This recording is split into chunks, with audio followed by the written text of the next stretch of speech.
Assalamualaikum warahmatullahi wabarakatuh dan selamat berjumpa pada mata kuliah solfeggio. Jadi sebelumnya saya ingin memberikan pengantar sedikit tentang apa itu mata kuliah solfeggio.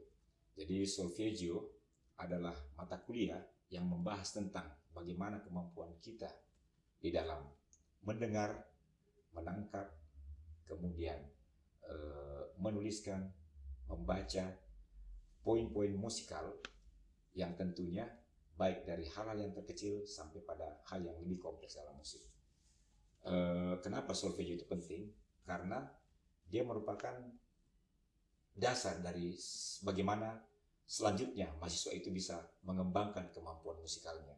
Tentunya dengan kemampuan solfeggio tersebut, ketika dia mampu mendengar, kemudian menangkap, kemudian menuliskan dan menyanyikannya, itu tentunya itu menjadi modal untuk bagaimana perkembangan musik ke depannya, termasuk dalamnya bagaimana kita mampu mengaransemen, menciptakan, ataupun dalam melakukan karya-karya musikal lainnya. Secara garis besar, solfeggio dibagi dalam 3 metode, yaitu pertama adalah sight reading. Sight reading adalah bagaimana kita bisa membaca langsung, kemudian ear training, atau bagaimana kita mendengar secara langsung, dan sight singing, bagaimana kita bisa setelah kita membaca, setelah kita menuliskan poin yang kita dengar itu, kemudian kita bisa membaca apa yang telah kita tuliskan tersebut. Jadi 3 metode ini merupakan satu bagian keseluruhan daripada mata kuliah solfeggio tersebut.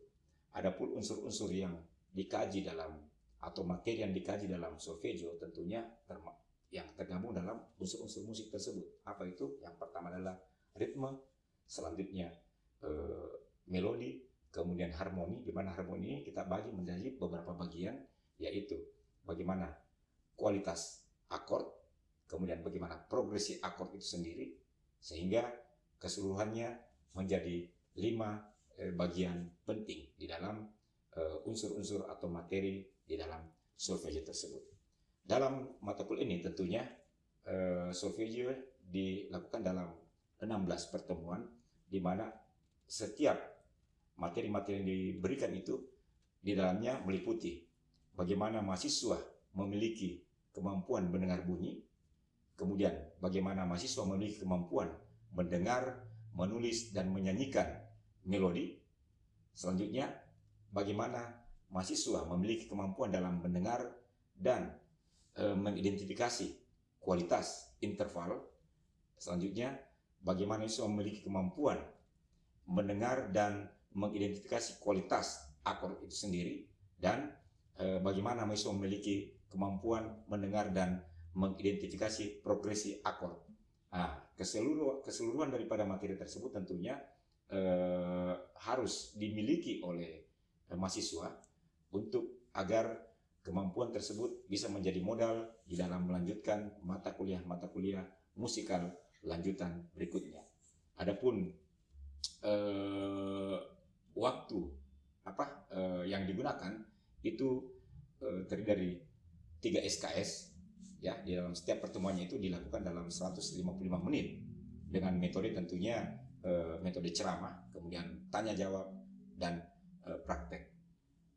Bentuk evaluasi yang dilakukan nantinya adalah dimulai dari penugasan, kemudian tes, kemudian ada praktek.